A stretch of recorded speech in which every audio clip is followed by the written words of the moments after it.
네, 여러분 한 주간 평안하셨죠? 저희 공동체가 여러분 오늘 김영박 목사님께서 이제 광고해 주신 것처럼 오늘부터 한 달 동안 이제 칸타타 연습에 들어가게 됩니다. 사실 좀 쉬운 상황은 아니에요. 그런데 그래도 저희들이 송구 영신 예배 때 청년부에게 요청이 들어왔고 또 섬겨줄 수 있냐는 요청에 저희가 기꺼이 응답하였습니다. 여러분들 중에서 마음에 거리낌이 없으시고 또 함께 참여하고자 하는 마음이 있으신 분들은 오늘 예배 마친 이후에 5시부터 교육관 1층에서 연습이 진행됩니다. 새벽 이슬의 행사 아니고요. 청년부 모두의 행사입니다. 저희들이 장년분들을 섬기고 또 예배 송구영신 예배를 섬기는 행사이니만큼 마음이 있으신 분들은 주저하지 마시고 함께 참여해 주시면 정말 감사하겠다는 말씀 다시 한번 올립니다. 네, 오늘 본문은 사도행전의 한 챕터를 마무리하는 의미를 가진 본문이에요. 사도행전 1장에서 시작된 예수님의 승천, 그리고 성령님의 임재, 그로 인한 초대교회의 부흥, 권력자들의 질시와 시기, 갈등, 그 가운데 임한 하나님의 나라, 은혜 등 정말 말 그대로 숨가쁘게 달려왔던 이 초대교회의 역사의 한 페이지가 마무리되고 있는 장이 바로 이제 사도행전 7장입니다. 오늘 사건을 기점으로 이 초대교회에 대한 유대교의 태도가 완전히 달라져요. 초대교회는 이제 예루살렘에 머물러 있는 교회가 아니라 땅끝으로 복음을 가지고 흩어지는 교회가 되는 것을 우리가 살펴보게 됩니다. 그런데 그런 초대교회의 역사 속에는 그 중심에는 한 사람이 등장하고 있어요. 그게 누구인가? 저는 오늘 이 사람과 함께 좀 이 사람에 대해서 여러분과 이야기를 나눠보려고 하는데요. 그 인물이 누구냐 하면 바로 사도행전 7장의 주인공인 스데반 집사님입니다. 여러분들 집사라고 하는 직분 자체는 좀 익숙하실 텐데요. 이게 1세기 초대교회의 집사 직분과 오늘날의 집사 직분은 조금 상황이 달랐습니다. 다 아시겠지만 예루살렘 교회는 단기간에 막 엄청나게 성장한 교회죠. 베드로의 설교로 한 번에 3천 명이 회심을 하고 평생 걷지 못하던 한 사람이 기적적으로 일어나는 사건들을 통해서 5천 명이 이 교회 안으로 들어오는 단기간에 굉장히 팽창한 그런 교회였습니다. 엄청나게 많은 일들을 사도들이 감당하다 보니까요. 이 사람들이 12명이나 되었지만 그것이 이제 감당이 안 되는 거예요. 예상치 못했던 어떤 행정적인 펑크들이 발생하게 되고요. 그래서 이런 이유 때문에 이 사도들을 돕기 위해서 성도들의 대표로 세워진 사람들이 있었는데 그들이 누군가 하면 바로 초대교회 7 집사였습니다. 직책의 비중도 높았고요. 상당히 책임감이 있는 그러한 자리였습니다. 여러분 생각해 보시면 10,000명이 가까운 막 성령으로 충만한 공동체에서 7명을 뽑았으니 얼마나 그 사람들이 좋은 사람이 뽑혔겠습니까? 성경의 증언에 보면 성령과 지혜가 충만한 7명이 뽑혔다라고 되어 있습니다.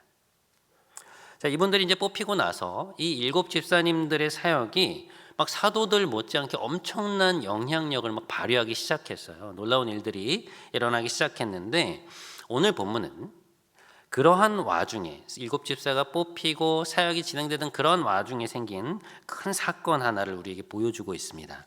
오늘 본문 54절을 한번 보시죠.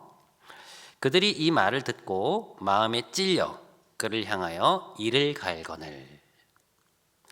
자, 여러분, 이 오늘 본문 54절의 상황이 무슨 상황인가 하면요.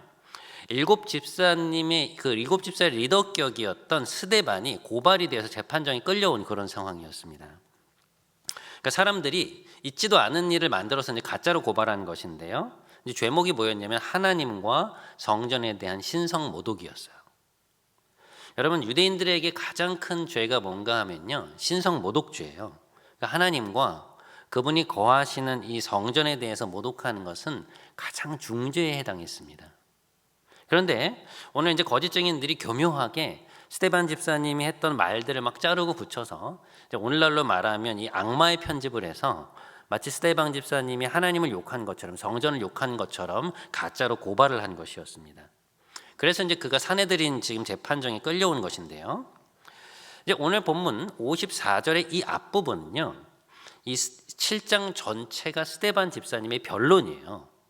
굉장히 깁니다. 여러분 읽어보시면 알겠지만 이 스데반 집사님이 아주 굉장한 논리와 설득력으로 그들을 압도하고 있어요. 그러니까 엄청나게 많은 분량으로 그들의 행태가 얼마나 하나님 앞에서 올바르게 못한 것인지를 구약 성경을 근거로 아주 조목조목 비판을 하고 있습니다. 그런데 그 비판의 아주 예리함과 이 날카로움 때문에 유대교의 지도자들이 막 격분을 해서 이를 갈고 있는 상황이 바로 오늘 본문 54절의 상황입니다. 그러니까 잘못을 자기들이 추궁하는데 도리어 자신들의 치부를 막 말로 정확하게 치고 들어와서 그것을 드러내니까 너무나도 감정적으로 이제 화가 나고 격분이 된 그런 상황이었던 거예요. 자, 그래서 어떻게 되느냐? 그들이 결국 그 분을 못 이겨서 결국 스데반 집사님에게 사형을 언도해요. 그래서 그를 예루살렘 그 성 밖으로 끌고 나가서 돌로 쳐서 죽이게 되는데요. 이 방식이 굉장히 잔인합니다. 이게 이 사형 방식이 어떻게 진행되냐면요. 먼저 그 피고인을 고발한 증인이 제일 먼저 돌로 그의 머리를 치게 되어 있어요. 그리고 그 증인이 그 사람이 쓰러지면 그 다음 사람이 돌로 그 사람의 가슴을 치고요. 그리고 나서 나머지 사람들이 이제 돌로 던져서 죽이는 것입니다. 굉장히 잔인한 방식이에요. 자, 그런데 죽음을 앞둔 이 돌로 침을 당하는 죽음을 앞둔 마지막에 이 스데반 집사님이 어떤 태도를 보이고 있는가 오늘 좀 놀랍습니다. 55절에 그 내용이 나와 있는데요. 스데반이 성령 충만하여 하늘을 주목하여 하나님의 영광과 예수께서 하나님 우편에 서신 것을 보고 말하되 보라 하늘이 열리고 인자가 하나님 우편에 서신 것을 보노라 한대.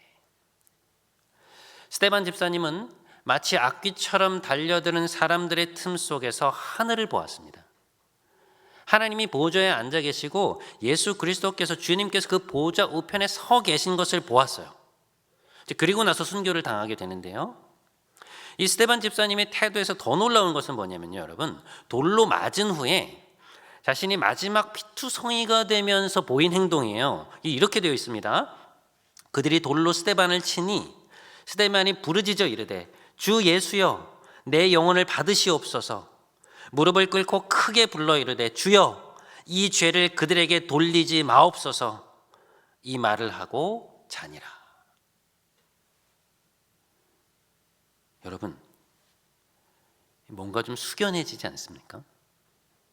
죽음의 문턱에서 앞에서조차 그가 보여주고 있는 이 신실함, 침착함, 이 거룩한 용서의 모습은요, 그것을 글로 접하는 것만으로도 우리의 마음을 숙연케 만들어요.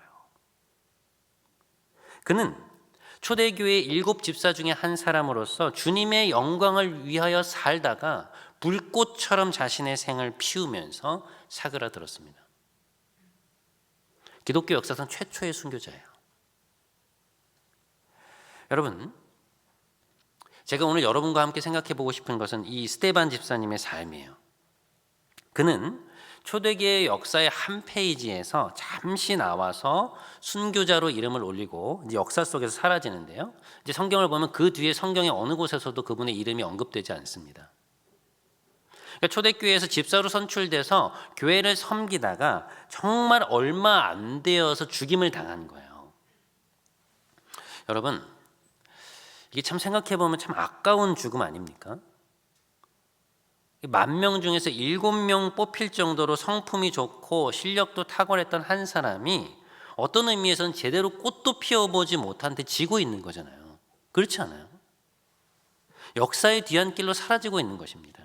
그러니까 여기서 죽지 않았다면 사도행전 곳곳에 나오면서 많은 업적을 남겼을 것인데 지금 이분은 이 죽음으로 인해서 이후로 아무런 족적도 남기지 못한 채 그냥 사라져 버리고 있는 것이죠. 어떤 의미에서는 굉장히 안타까운 삶이에요. 하지만 여러분, 제가 지금 이분의 삶에 대해서 말씀드린 이 관점이 과연 하나님의 관점에서도 그럴까요? 하나님의 관점에서 보았을 때도 이분의 삶은 아무것도 남기지 못한 그런 허무하고 안타까운 삶일까요? 그렇지 않아요. 여러분, 하나님 나라의 관점에서 보면요, 이 스데반 집사님만큼 교회의 역사에 큰 영향력을 끼친 사람은 그리 많지 않습니다. 우리의 어떤 이 근시안적인 안목으로 보면, 그 관점에서 보면 이분의 사역이 상당히 짧고 뭔가 남긴 것이 아무것도 없는 것처럼 느껴지는데요. 근데 이후에 이분이 이 교회의 역사 속에서 남긴 영향력을 보면요, 이분의 삶이 하나님 나라에서 얼마나 반짝반짝 빛나고 있는가를 우리가 보게 돼요. 자, 그것을, 이분의 삶이 이렇게 빛나고 있는 것을 보여주는 것이 오늘 본문의 다음 장들인 8장과 9장인데요. 여러분, 이 두 장은요, 스데반 집사님의 삶의 가치가 이 교회의 역사 속에서 얼마나 빛나고 있는지를 잘 보여주고 있는 그러한 장들입니다. 자, 왜 스데반 집사님의 삶이 하나님 보시기에 교회의 역사 속에서는 그토록 성공적인 삶이었는가? 하나님 나라의 역사에서 그의 삶은 왜 그토록 빛나고 있는가? 두 가지 이유가 있는데요. 첫 번째, 그의 순교를 시작으로 초대교회의 그 복음 전도, 복음 전파의 지형이 완전히 바뀌었어요. 무슨 얘기냐? 자, 여러분, 이걸 이해하려면 사도행전 1장 8절을 봐야 됩니다. 제가 이미 여러분께 이제 여러 번 사도행전 1장 8절에 대해서 이제 설명드린 바 있는데요. 다시 한 번만 좀 보도록 하겠습니다. 오직 성령이 너희에게 임하시면 너희가 권능을 받고 예루살렘과 사마리아와 땅 끝까지 이르러 내 증인이 되리라. 여러분, 예수님께서 승천하시기 전에 제자들에게 주신 말씀이죠. 자, 여러분, 제가 왜 이 말씀을 여러분에게 또 보여드리느냐? 사도행전 28장의 전체 구조가 여러분 이 한 절에 딱 압축되어 있어요. 그러니까 초대교회의 역사는요, 주님의 이 한마디 말씀에 순종한 역사입니다. 그러니까 이 예언이 이루어진 역사예요. 이 한 절을 쫙 펼쳐보면 사도행전 28장이 되는 거예요. 여러분, 주님께서 뭐라고 하십니까? 성령이 너에게 임하시고 나면 어떻게 해야 된다고 나와요? 예루살렘과 사마리아와 땅 끝까지 이르러서 내 증인이 되어야 한다라고 말씀하십니다. 여러분, 이 말씀의 구조를 보세요. 성령을 받기까지, 성령께서 임재하시기까지 제자들은 예루살렘에 머물러 있어야 했어요. 그렇죠? 그런데 성령을 받고 나서는 어떻게 해야 됩니까? 예루살렘을 넘어서 사마리아와 땅 끝까지 가야 하는 것이었어요. 그것이 주님의 명령이었습니다. 그런데 여러분, 사도행전의 키가 되는 이 1장 8절에 비추어서 지금까지 예루살렘 교회의 모습을 한번 생각해 보세요. 성령이 임하시고 예루살렘 교회는 점점 더 부흥했지만 어떤 점에서 그 명령을 이행하지 못하고 있었습니까? 그들은 예루살렘 밖으로 나가지 않고 있었어요. 그러니까 땅 끝까지 가라고 하는 주님의 명령이 무엇인지를 잘 이해하지 못하고 있었던 거예요. 초대교회의 상황이 그랬던 것입니다. 그런데 여러분, 오늘 이 사도행전 7장의 스데반 집사님의 순교 이후에 사도행전 8장으로 넘어가잖아요. 어떤 일이 벌어진지 아세요? 자, 사도행전 8장 2절을 보겠습니다. 그날에 예루살렘에 있는 교회에 큰 박해가 있어 사도 외에는 다 유대와 사마리아 모든 땅으로 흩어지니라. 스데반 집사님의 죽음 이후에 여러분 초대교회의 사역에 굉장히 큰 변화가 하나 있었는데요. 그것이 무엇이었는가 하면 초대교회 성도들이 이스라엘 전역으로 그리고 사마리아까지 흩어지게 된 것이었습니다. 그러니까 스데반 집사님 죽음 이후에 대대적인 핍박이 시작됐어요. 여러분, 더 이상 예루살렘 교회의 성도들이 그곳에서 신앙생활을 하기가 어려운 정도가 되었습니다. 그래서 어떻게 하는 것이냐? 사도들을 남겨놓고 굉장히 많은 사람들이 사방으로 흩어지게 된 것이죠. 여러분, 지금 이 상황이, 예루살렘 교회의 이 상황이 성도들 입장에서는 굉장히 당황스럽고 갑작스러운 일이었을 거예요.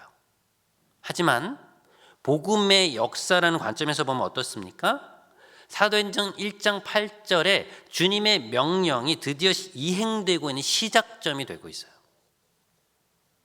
이 사도행전의 그림을 보면 여러분, 이후의 그림을 보면 이 흩어짐을 통해서 비로소 복음이 이스라엘을 넘어서 다른 지역에도 전파되기 시작했고요. 그것이 초대교회의 역사 속에서 이 복음 전파의 지형을 완전히 바꾸어 버리는 그런 일들이 생겼습니다. 그 역사, 초대교회 복음 전파의 지형을 바꾸어 버린 그 역사가 오늘 한 사람, 스데반 집사님의 삶을 통하여서 이루어지고 있다는 것이죠. 죽음에 이르기까지 세상과 타협하지 않고 오직 하나님께만 순종했던, 자신의 이익이 아닌 오직 하나님의 나라를 구했던 그의 삶을 사용하셔서 하나님이 그 일을 행하고 계신 것입니다. 여러분, 오늘 이 스데반 집사님의 삶은요, 짧지만 굉장한 임팩트를 가지고 있어요. 기독교 2000년의 역사 속에서 이토록 강렬한 인상을 남기고 교회 역사의 지형을 바꾼 삶은 그리 많지 않습니다. 이것이 어떻게 가능했는가? 오늘 본문 55절에 그 힌트가 좀 나와 있어요. 여러분, 여기 보세요. 스데반이 성령이 충만하여 하늘을 주목하여 하나님의 영광과 예수께서 하나님의 우편에 서신 것을 보고 말하되, 보라, 하늘이 열리고 인자가 하나님 우편에 서신 것을 보노라 한대. 자, 여러분 여기를 보세요.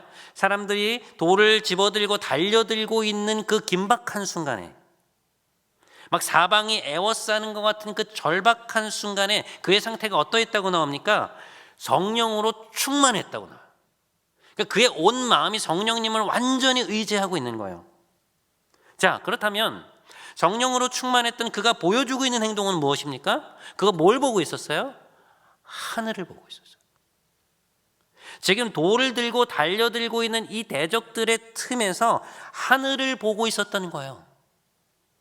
그의 관심사는 여전히 죽음을 앞두고 있었지만 여전히 자신이 아니라 하나님이었던 것이고 하나님 나라였던 것입니다. 여러분, 그가 무엇을 봅니까? 보좌에 앉아 계신 하나님의 영광, 그리고 그 보좌 우편에 서 계신 예수 그리스도의 영광을 보았어요. 죽음 속에서, 죽음을 앞두고 세상의 역사를 뛰어넘는, 이 세상의 질서를 뛰어넘는 영원한 하나님 나라의 역사를 그는 보았다는 것입니다. 그래서 그들을 용서해달라고 말할 수 있었고 자신의 영혼을 받아달라고 말할 수 있었던 거예요. 이것이 그의 삶을 교회의 역사 속에서 길이길이 빛나게 만드는 바로 그 지점이에요. 여러분, 우리가 하나님을 믿는다고 하는 것은요, 세상에서 말하는 성공을 보장하는 것이 아니에요. 성경에서 말하는 형통이라는 것이 내가 바라는 것들이 다 이루어지고 하고 싶은 일들을 다 하게 되는 그런 의미가 아닐 때가 많아요. 오히려 하나님을 우리가 따라가고자 하면, 하나님을 따라갈 때 인간적인 눈으로 보기에는 고난의 길처럼, 때로는 실패의 길처럼 보이는 지점들이 있어요. 와, 멋지다, 와, 잘 되었다, 이렇게 되지 않는 경우들이 많다는 거예요. 하지만 여러분, 우리가 전심으로 하늘을 바라보고 있다면, 영원한 하나님의 나라에 우리의 초점을 맞추고 있다면, 그 일들은, 우리에게 일어나는 그 일들은 하나님의 일이 이루어지는 통로가 될 거예요. 하나님은 그분의 관점에서 우리의 삶을 그렇게 사용하고 계십니다. 여러분, 우리가 살다 보면 우리의 성에 차지 않고 또 우리의 기대에 닿지 않는 일들이 얼마나 많이 있습니까? 그렇죠? 그러면 여러분, 하나님이 일하시지 않은 것입니까? 우리의 삶이 실패한 것인가요? 그렇지 않아요. 하나님에겐 실패란 존재하지 않습니다, 여러분. 인간에겐 실패란 있을 수 있지만 하나님에게는 실패가 존재하지 않아요. 우리의 인생을 길게 보았을 때, 하나님 나라라고 하는 관점에서 우리의 삶을 보았을 때, 그 일들은 하나님의 일들을 이루어가는 도구가 되고 있는 거예요. 무슨 얘기입니까? 지금 나의 삶을 바라보는 나의 관점이 달라져야 된다는 얘기예요. 땅의 시선이 아니라 하늘의 시선으로 이 지점을 바라보아야 한다는 것입니다. 땅의 영광이 아니라 하늘의 영광으로 내 삶을 바라보면 현재 우리에게 일어나는 일들을, 모든 것을 감사로 받을 수 있어요. 때론 내 생각과 다르게 흘러가는 일들, 때론 내 눈에 보기에 성에 차지 않는 일들이 후일에 보면, 지금은 잘 모를 수 있지만 조금만 후일에 보면 나를 실상은 하나님께로 이끄는 일들이었고, 그로 인해서 내가 변화되었고 결과적으로 하나님 나라의 전진을, 하나님 나라의 진전을 가져오는 일이었다는 것을 우리가 조금만 지나면 깨달을 수 있게 된다는 것입니다. 그러니 여러분이 하나님을 의지하고 신실하게 살아가려고 하는데 때론 내 생각대로 일이 풀리지 않고 있다, 때론 내 기대만큼, 내 성만큼 이 일이 잘 되지 않고 있다, 낙심하지 마세요. 하나님 나라의 관점에서 보면, 하나님의 관점에서 보면 일이 잘 풀려가고 있는 것입니다. 하나님이 일하고 계세요. 여러분의 인생 속에서 나중에 그것이 어떻게 풀려갈지, 그것이 하나님 나라에 어떻게 진전될지 우리는 알지 못하지만 하나님은 알고 계시는 것입니다. 여러분, 스데반 집사님의 입장에서 볼 때 자신의 삶을 평가하는 잣대가 세상적 기준의 성공이었다면 그는 결코 그 자리에 설 수 없었을 거예요. 사람들에게 예수님과 그분의 부활에 대해서 증거할 수도 없었을 것이고 자신에게 불이익이 올 것이 뻔한데 그렇게 하나님 앞에 서서 자신의 의견을 정확하게 표출할 수도 없었을 것입니다. 그가 성령 충만했다는 얘기는 뭐냐? 자신의 삶을 평가하는 잣대가 세상적인 성취에 있지 않고 하나님 말씀에 순종하는 것에 있었던 거예요. 이 행동이 나의 삶에 나에게 개인적인 유익을 가져다 주는 것이 주는가가 아니라 이것이 하나님 나라의 유익이 되는가, 이것이 하나님의 영광을 위한 것인가, 그것이 그의 삶을 끌어가는 기준이었다는 것입니다. 그것을 따라서 살아가다 보니 자연스러운 귀결로 오늘 순교의 자리에 서게 되었고 그것이 초대교회의 이 복음 전파의 지형을 완전히 바꾸어 버리는 엄청난 일이 되었던 것이죠. 여러분, 우리가 어떻게 하면 하나님을 위한 삶을 살 수 있을까요? 어떻게 하면 하나님의 영광을 위한 삶을 살아갈 수 있을까요? 성공에 대한 개념과 잣대가 달라지면 그렇게 살 수 있어요. 제가 최근에 한 자매와 좀 이야기를 나눌 기회가 있었는데요. 고민거리가 있다고 해서 이제 상담을 하게 되었는데 이제 무슨 고민인가를 이렇게 들어보는 과정 속에서 제 마음이 참 따뜻해졌습니다. 이 자매의 고민이 뭐였는가 하니 이제 진로에 대한 고민이었는데요. 근데 제가 생각했던 관점하고 좀 달랐어요. 뭔가 하니 이런 얘기를 하는 거예요. 지금 자신이 공부하고 있는 과에 이제 처음 들어왔을 때 그 마음이 어떤 것이었냐면 사실 졸업 후에 이 분야가 이제 취업도 잘 되고 돈도 잘 벌 수 있는 곳이겠다. 이제 이런 관점을 가지고 자신의 이익과 또 편안함을 보고 선택했다는 것이죠. 이제 그래서 그런 마음으로 대학에 와서 공부를 하고 있었는데 이제 청년부에 올라와서 자꾸 말씀을 듣고 형제자매들과 교제하고 공동체 생활을 하다 보니 이 자매가 느끼게 된 게 뭐냐면 주님 안에 있을 때 너무 마음이 평안하고 막 주님 안에서 살아가는 삶이 정말 의미 있는 삶이구나 하는 마음이 자꾸만 자신의 마음속에서 올라오더라는 거예요. 그러면서 점점 드는 생각이 자신의 삶의 큰 방향성을 내 삶에 도움이 되는 것, 내 삶에 이익이 되는 그것을 기준으로 삼을 게 아니라 내가 좀 더 주님을 위해 의미 있는 삶을 살고 싶다. 이런 마음이 자꾸만 내면 안에서 올라오더라는 것입니다. 그래서 자기가 예전부터 하고 싶은 것이 있었는데 이게 특별히 돈이 되는 일이라서 마음 한켠에 제쳐두고 있었는데요. 그것을 자신의 삶의 중심에 두고 뭔가 이렇게 직업적으로 구현해내는 삶을 살고 싶다. 그런데 그 직업이 뭔지 잘 모르겠다. 이런 고민이었어요. 근데 제가 이 자매의 이야기를 들으면서요. 이 친구가 제가 1년 전에 이 자매를 보았을 때보다 내면이 참 많이 자랐구나. 이런 생각이 드는 거예요. 그러면서 제 마음이 굉장히 뿌듯하고 감사했습니다. 여러분, 그러니까 자신의 삶을 이끌어가고 자신의 삶을 평가하는 기준, 그러니까 삶에서 성공이라고 하는 기준이 이 자매의 내면 안에서 바뀐 거잖아요. 그게 이제 제가 사역자로서 너무 감사한 것이었어요. 여러분, 올 한 해를 보내면서 여러분의 삶을 평가하는 기준이 얼마나 달라지셨습니까? 요즘 무엇 때문에 애가 타고 무엇 때문에 속상하세요? 지금 여러분이 여러분의 삶의 성패를 평가하고 있는 스스로의 기준은 무엇인가요? 부디 세상의 관점이 아닌 하나님 나라의 관점으로 나의 삶을 평가하는 그런 안목이 생기시기를, 그리하여서 현재 나에게 다가오는 이 일들을 바라보는 다른 관점의 눈을 갖게 되시는 여러분 모두가 되시기를 주님의 이름으로 축복합니다. 자, 겉보기에는 순교로 끝난, 겉보기에는 죽음으로 끝난 이 스데반 집사님의 삶은 왜 성공적인 삶이었는가? 하나님 나라의 역사에서 그의 삶을 왜 그토록 빛나고 있는가? 두 번째 이유가 있어요. 그것은 한 사람에 대한 영향력입니다. 자, 사도행전 7장의 본문 속에서는요, 여러분, 이 스데반 집사님과 더불어서 등장하고 있는 또 한 명의 인물이 있어요. 이제 58절인데 58절을 한 번만 보시죠. 우리 이 58절을 한 목소리로 읽어보겠습니다. 시작. 그를 성 밖으로 내치고 돌로 칠세 증인들이 옷을 벗어 사울이라 하는 청년의 발 앞에 두니라.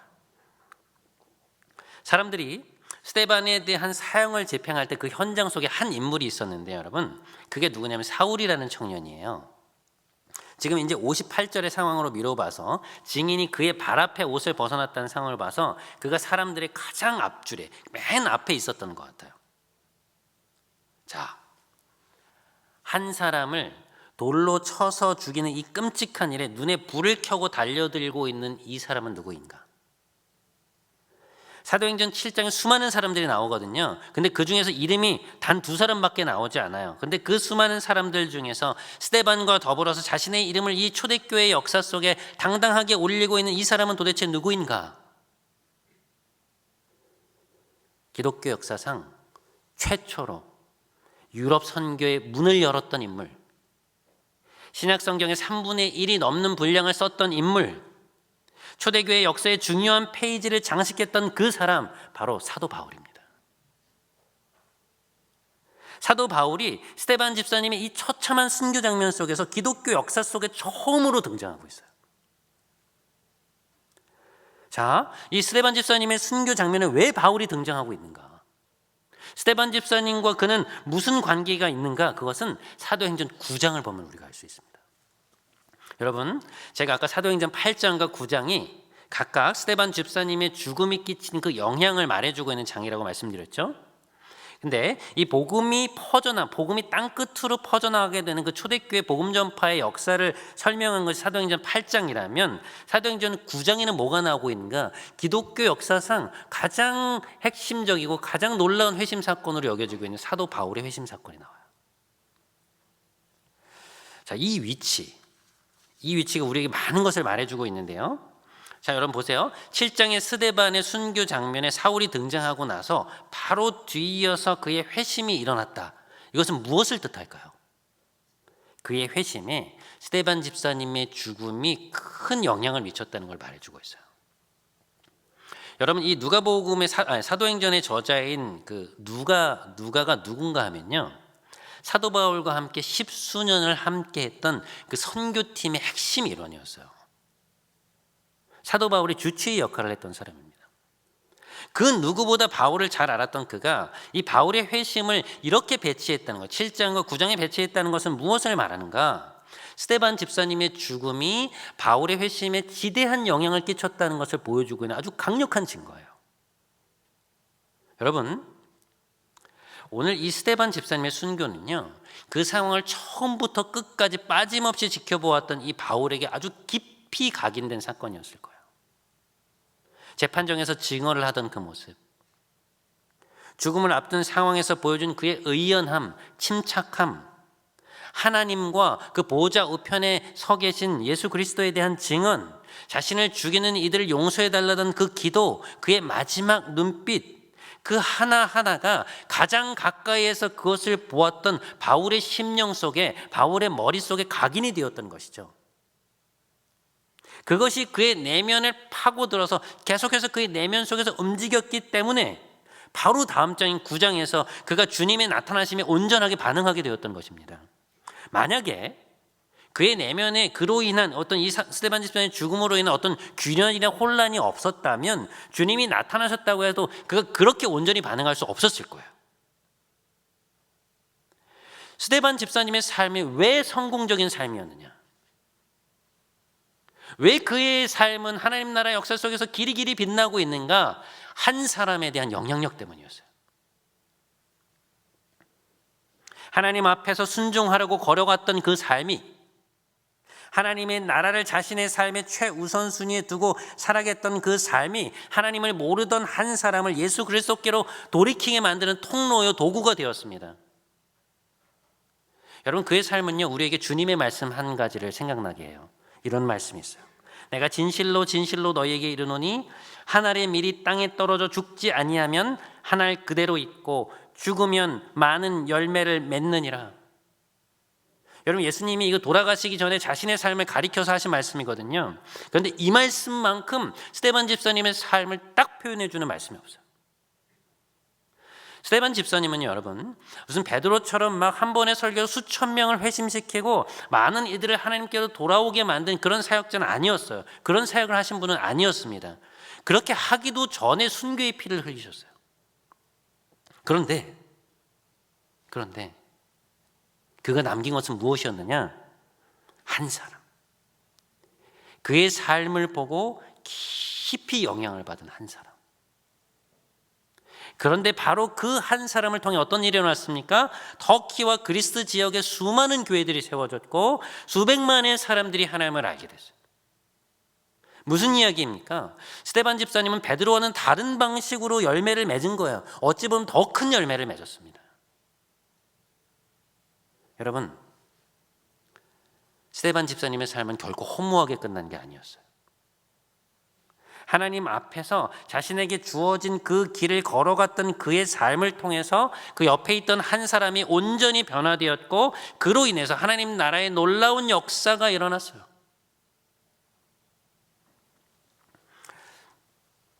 제가 인생의 멘토처럼 여기는 분이 한 분 있습니다.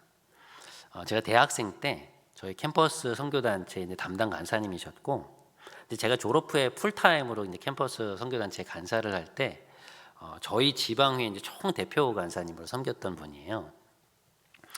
제가 20살 때부터 알아왔으니까 이분하고 교제한 지 거의 한 25년 가까이가 되는 그런 상황입니다. 대학생 때 한참 막 방황하던 시절에 늘 저를 부르셔서 그렇게 이야기를 많이 나눠주시고 또 제 이야기를 들어주시고 조언을 굉장히 많이 해주셨어요. 제가 실수할 때도 많았는데요, 여러분, 늘 인격적으로 대해주시고 기다려주셨어요. 지난 20년이 넘는 세월 동안 함께 이 하나님 나라의 이 길을 걸어오면서 참 이분이 저라는 사람이 끼친 영향이 굉장히 크다라는 생각들을 제가 최근에 좀 더 하게 되었는데요. 저는 사역자가 주님께 대한 처음 마음과 그 열정을 끝까지 견지하면서 끊임없이 성장할 수 있다는 것을 이분을 통해서 배웠어요. 변함이 없는 거예요. 20살 때 막 그 복음에 대한 열정, 그분도 뭐 20 몇 년 전 아닙니까? 그 복음에 대한 열정이 여전히 남아있어요. 하나님에 대한 사랑이 여전히 남아있어요. 복음에 대한 열정, 하나님에 대한 사랑, 복음과 세상에 대한 관심, 끊임없이 책을 읽고 공부하는 것, 말씀 선포, 막 그 어느 것 하나 저에게 영향을 미치지 않은 것이 없는 거예요. 무엇보다 이분의 삶이 저에게 굉장히 큰 영향을 미쳤던 것이 뭐냐면 이분이 2명의 아이를 입양한 것이었습니다. 언젠가 제가 한번 말씀드린 적이 있을 거예요. 기존에 있던 2 자녀가 초등학교에 들어가고 나서 이분이 사모님과 이야기를 나누셔서 상의 끝에 2명의 아이를 2년 터울로 입양을 했어요. 갓난아이 때부터.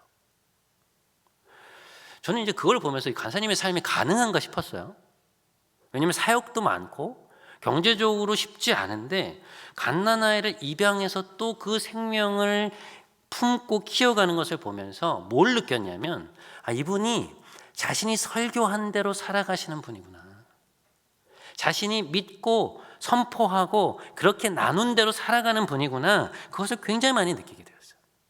사역의 본질이라는 것이 무엇인지, 성공적인 사역자의 모습이 무엇인지를 저에게 가르쳐 주시고 제 마음속에 깊이 각인된 거예요. 돌아보면 20대 초반에 그 방황하던 시절에 간사님을 만나서 교제하면서 또 그분의 말씀을 들으면서 제 삶이 얼마나 많이 바뀌었는지 모릅니다. 여러분, 그 덕분에 그 결과로 제가 부족하지만 여러분을 4년간 이렇게 섬길 수 있었다는 생각을 정말 많이 하게 돼요. 여러분, 제가 4년간 청년부 사역을 하면서 정말 많이 깨닫고 깨달은 것이 하나 있어요. 그게 뭐냐? 여러분 한 분 한 분이 너무 귀하다는 사실입니다.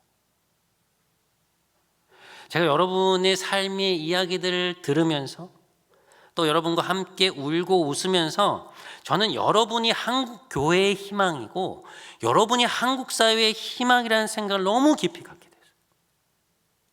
우리가 뭔가 대단한 일을 할 수 있기 때문에 그런 것이 아니고요.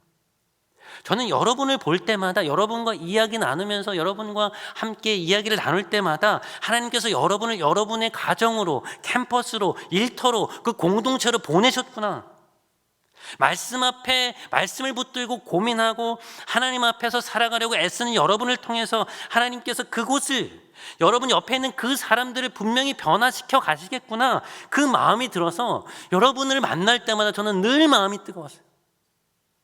설교하러 여기 섰을 때 여러분이 보이는 여러분의 얼굴을 볼 때마다 늘 제 심령이 뜨거워지는 거예요. 희망이 생기고 힘이 생기고 소망이 생기고 하나님이 붙으시겠구나. 그 마음이 제가 너무너무 많이 들었던 마음이에요. 여러분, 우리가 있는 곳에서, 우리가 있는 그 한 곳이 변화될 때, 내 옆에 있는 한 사람이 변화될 때 이 공동체가, 우리 사회가 변화되기 시작하는 것입니다. 여러분, 하나님은 우리를 쓰길 원하세요. 우리를 통해 내 옆에 있는 한 사람이 변화되기를 원하십니다. 그것은 우리 가족 중에 한 사람일 수 있어요. 어쩌면 내 친구일 수도 있고 직장의 동료일 수 있어요. 교회 공동체에서 만난 형제, 자매, 선배, 후배일 수 있습니다. 세상은요, 여러분, 자꾸만 큰 걸 말해요. 세상은 자꾸만 내가 엄청난 일을 해야 한다고 말합니다. 그게 성공이라고 얘기해요. 그렇지 않아요, 여러분. 그렇지 않습니다. 세상에서 말하는 그 성공의 신화에 속지 마세요. 여러분, 제가 여러분들은 실패하라는 거 아니에요. 스케일이 작아지라고 말하는 것 아닙니다. 다만 진정한 영향력은 결국 한 사람에게서부터, 진정한 성공은 내게 맡겨진, 내가 살아가고 있는 이 지점, 작은 일에서부터 시작된다는 거예요. 그것을 소중히 여길 줄 아는 사람, 그것이 얼마만의 가치를 갖고 있는지를 알고 있는 사람만이 진정으로 영향력이 있는 사람이 되는 것입니다.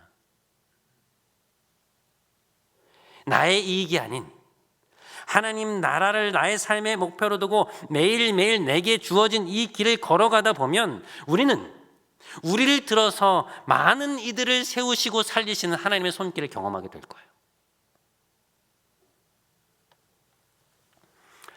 마지막으로 한 가지 이야기만 나누고 오늘 설교를 마칠까 합니다. 최근에 제가 한 형제와 이야기를 나누다가 김도현이라는 분에 대한 이야기를 들었어요. 여러분, 이분은 우리나라를 대표하는 CCM 사역자, 싱어송라이터이신데요. 이분의 이제 많은 히트곡 중에 하나가 뭐냐면 성령이 오셨네라는 곡이에요. 가사가 다음과 같습니다. 허무한 시절 지날 때, 깊은 한숨 내쉴 때, 그런 풍경 보시며 탄식하는 분 있네. 고와 같이 너희를 버려두지 않으리. 내가 너희와 영원히 함께하리라. 우리 인생 가운데 친히 찾아오셔서 그 나라 꿈꾸게 하시네. 우리가 너무나 잘 아는 곡이죠. 이 형제가 하는 이야기가 뭐냐면, 이분에게 이제 수업을 이제 받을 일이 있었는데 수업을 배우다가 어떤 심정으로 이 곡을 썼는지가 궁금해서 질문을 던졌다는 거예요.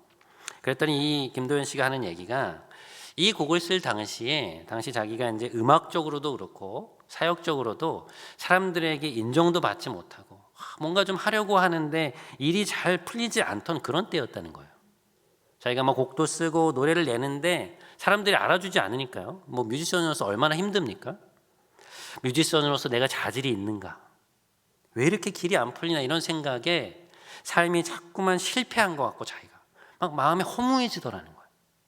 그런데 그러다가 말씀을 묵상하던 중에 어떤 말씀이 자기에 들어왔느냐, 요한복음 14장 18절에 내가 너희를 고아와 같이 버려두지 아니하고 너희에게 오리라, 그 말씀이 자신에게 확 다가오면서 은혜를 받아서 쓴 곡이 이 곡이었다는 거죠. 한국교회 안에서 수없이 불린 곡인데요.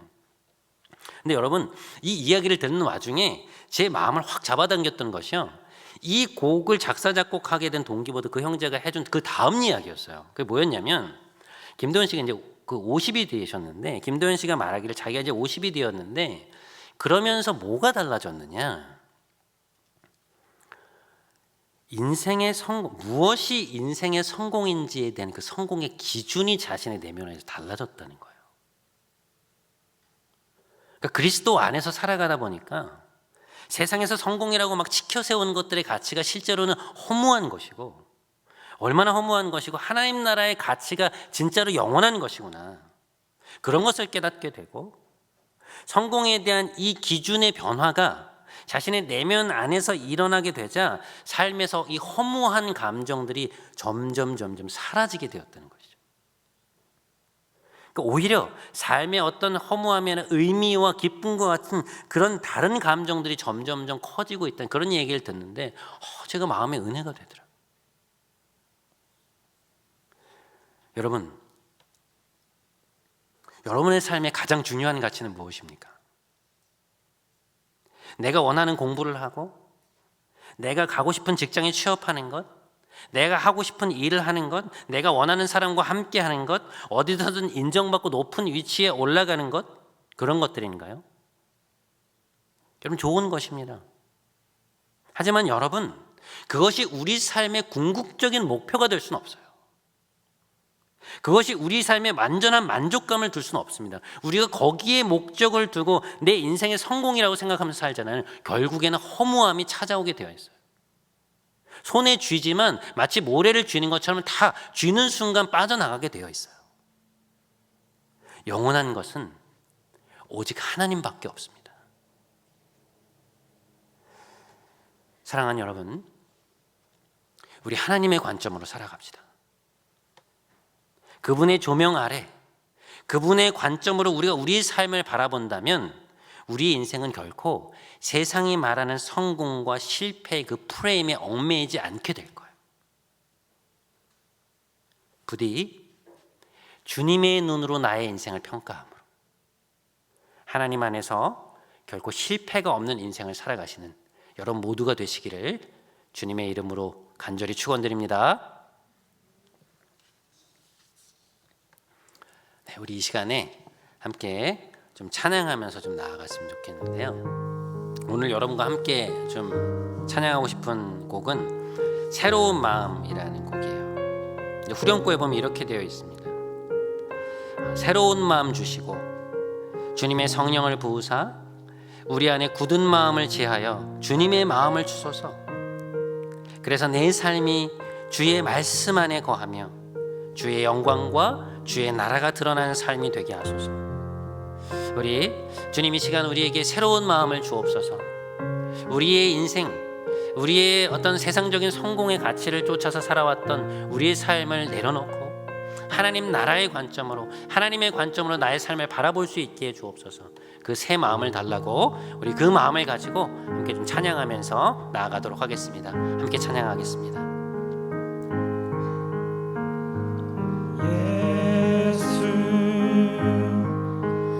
하나님의 아들 말씀으로 오신 주, 말씀으로 오신 주, 그 말씀을 믿는 자들마다, 그 말씀을 믿는 자들마다 새로운 마음 주시네. 우리의 마음 돌이켜, 우리의 마음 돌이켜 주의 말씀 앞에 나와, 주의 말씀 앞에 나와 모든 우상들 다 버리고 하나님만 경배하네. 하나님만 경배하네. 새로운 마음 주시고, 새로운 마음 주시고 주님의 성령을 부으사 우리 안에 굳은 마음 제하여 주님의 마음 주소서. 그리하여 내 삶이 주의 말씀 안에 거하며 주의 영광 주의 나라 드러나는 삶 되게 하소서. 새로운 마음 주시고 새로운 마음 주시고 주님의 성령을 우리에게 부으사 주님의 성령을 부으사 우리 안에 굳은 마음 제하여 주님의 마음 주소서. 그리하여 내 삶이 주의 말씀 안에 거하며 주의 영광 주의 나라 드러나는 삶 되게 하소서. 아멘.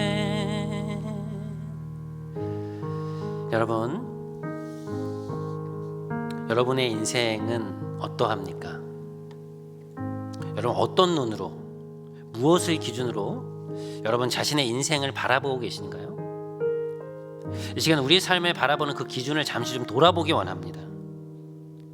여러분의 인생의 성패를 재고 있는 그 기준은 누구의 것입니까, 여러분? 하나님의 것입니까? 아니면 세상의 것입니까? 우리 이 시간에 함께 기도하기 원합니다. 하나님, 세상의 기준과 잣대가 아니라 하나님의 기준, 하나님의 잣대로 저를 평가할 수 있는 눈을 허락하여 주옵소서. 지금의 삶이 어떻게 가고 있는지를 올바로 볼 수 있는 분별력을 저에게 이 시간 허락하여 달라고 이 기도 제목을 가지고 함께 기도하며 함께 나아가도록 합시다. 함께 기도합시다. 하나님 아버지, 오늘 우리에게 말씀을 허락하여 주셔서 감사합니다. 하나님, 우리가 우리의 인생을 바라보는 기준이 무엇입니까? 우리가 우리의 인생을 바라보고 우리의 인생의 성공과 실패를 기준점으로 삼는 그 잣대는 무엇입니까? 하나님, 우리가 하나님 나라, 하나님의 관점이 아니라 계속해서 세상의 나라, 세상의 관점이 될 때가 너무나 많이 있습니다. 주님, 긍휼히 여겨 주옵소서. 우리의 관점이, 우리의 삶을 바라보는 그 기준이 달라지기 원합니다. 하나님, 세상에서 아무리 큰 것이 성공이라고 말한다 할지라도 하나님, 그것에 우리가 휘둘리지 않게 하여 주시고 하나님 나라의 관점으로 하나님 앞에서 우리가 살아가는 사람들이 될 수 있도록 인도하여 주시옵소서. 그래서 하나님, 정말 저의 삶을 평가하는 그 기준들이 다른 기준들이 아니라 하나님의 바라보시는 그 가치와 그 기준으로 하나님 우리 삶을 평가하고 우리가 바라볼 수 있도록 인도하여 주옵소서. 지금의 삶이 어떻게 가고 있는지를 올바로 볼 수 있는 분별력을 하나님 우리에게 허락하여 주시기를 간절히 바라옵고 나오니 주여 인도하여 주시옵소서. 주님 이끌어 주옵소서. 사랑하는 여러분, 지금 여러분이 부름받은 곳은 어디입니까? 여러분의 신실한 삶, 하나님 앞에 충성된 삶의 걸음을 통해서 여러분이 영향을 미치도록 보냄받은 곳은 어디입니까? 여러분, 그 사람에게, 그들에게 선한 영향을 미치는 삶을 살아가고 계신가요? 그들의 삶에 깊이 각인되는 오직 주님의 뒤를 따라가는 사람의 걸음을 걷고 계십니까? 우리 시간에 함께 기도하기 원합니다. 하나님, 제가 걸어가는 이 걸음이 제 옆에 있는 한 사람에게 선한 영향을 미치기 원합니다. 저의 걸음이 제 곁에서 저를 지켜보고 있는 한 사람을 의식하는 삶이 되게 하소서. 그 사람들을 그리스도께로 이끄는 삶이 되게 하소서. 우리 이 기도 제목을 가지고 한 번만 더 함께 기도하며 나아가도록 하겠습니다. 함께 기도합시다. 하나님 아버지, 저희들이 지금 부름받은 곳은 어디입니까? 하나님, 하나님께서 저희를 부르신 그곳에서 저희가 정말 하나님 앞에서 걸어가는 삶을 살아갈 수 있도록 인도하여 주옵소서. 저희들이 저희 자신의 이익과 저희 자신의 어떤 것을 위해 살아가는 사람들이 아니라 하나님, 저희들이 어느 곳에 있든지 가정으로 보내셨든 공동체로 보내셨든 캠퍼스든 일터든 하나님, 저희를 보내신 그곳에서 정말 하나님 앞에서 신실하게 살아가는 그 사람이 될 수 있도록 인도하여 주옵소서. 우리에게 맡겨진 사람들이 있습니다. 하나님, 우리에게 우리와 함께하고 있는 사람들, 그저 우리에게 주신 것 아니고 네가 그렇게 삶을 통하여서 이 사람에 영향을 미치라고 우리에게 붙여주신 사람들입니다. 하나님, 우리가 그 마음을 가지고 살아갈 수 있도록 인도하여 주옵소서. 그저 하나님 타협하며 자꾸만 비껴가며 살아가지 않게 하시고 하나님 앞에서 걸음을 살아감으로 말미암아서 내 옆에 있는 이들에게 깊은 인상을 남기고 각인, 나의 삶을 각인시키는 하나님 그런 사람이 될 수 있도록 주님 우리에게 은혜를 베풀어 주옵소서. 우리의 삶이 하나님 보시기에 아름다운 삶 되기 원합니다. 주님, 한 사람에게 영향 미치는 삶 되기 원합니다. 주여, 우리와 함께하여 주시옵소서. 주님, 은혜 내려 주옵소서. 오 주님 함께하여 주옵소서. 주여.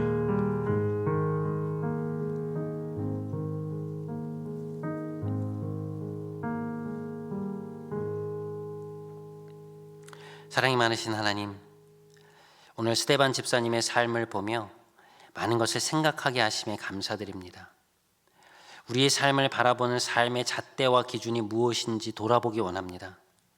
내 삶을 하나님 나라의 관점에서 바라보고 그 나라에 비추어 평가하고 있는지, 아니면 세상에서 말하는 인간적인 잣대와 기준으로만 평가하고 있는지 보게 하여 주옵소서.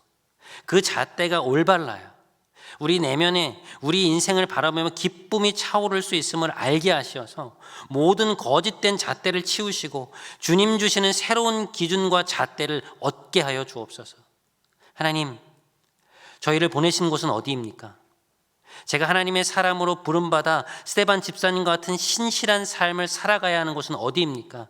저희의 걸음을 통해 변화되어야 할 이들은 누구입니까? 저희의 걸어가는 걸음이 한 사람을 실족시키지 않게 하시고 오히려 그들에게 하나님의 길을 보여줄 수 있는 선한 영향을 미치는 걸음걸음이 될 수 있게 하여 주옵소서. 주님을 온전히 좇는 삶을 통하여 그 모습을 보고 그 사람이 감동과 감화를 얻게 하여 주옵소서. 우리 삶의 참된 본이 되신 우리 주 예수 그리스도의 이름으로 기도드립니다. 아멘. 네, 여러분 이 시간 자리에서 일어나셔서 다 함께 우리 파송의 찬양하심으로 오늘 예배를 마치도록 하겠습니다. 어느 자리에 있든 여러분 하나님 앞에서 살아가겠다는 그 결단의 마음을 가지고 힘차게 박수치면서 파송의 찬양하도록 합시다. 그날은 속히 오리라. 그날은 속히 오리라. 그날은 속히 오리라. 그날은 속히 오리라. 그날은 속히 오리라. 그날은 속히 오리라. 그날은 속히 오리라. 그날은 속히 오리라. 그날은 속히 오리라. 그날은 속히 오리라. 우리가 꿈꾸는 나라, 그곳은 우리의 고향.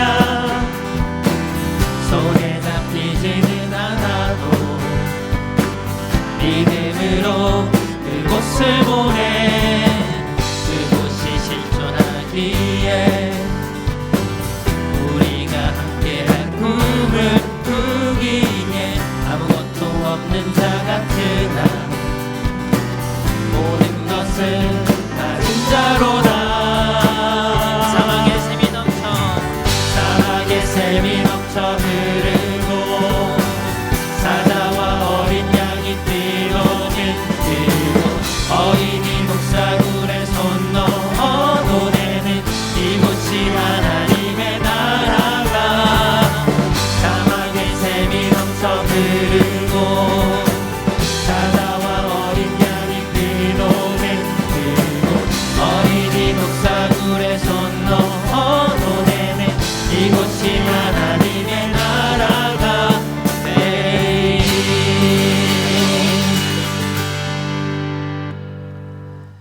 이제는 우리 구주 예수 그리스도의 크신 은혜와 하나님 아버지의 무한하신 사랑과 성령님의 하나 되게 하심이 하나님의 기준으로 나의 인생을 바라보고 이 길을 걸어가므로 내 옆에 있는 한 사람에게 깊은 감화와 감동을 주기 원하는 우리 두드림의 모든 형제 자매들과 성도님들의 삶 위에, 이들을 통해 복음을 누리게 될 수많은 사람들 위해 이제부터 영원토록 함께 하시기를 간절히 축원하옵나이다. 아멘.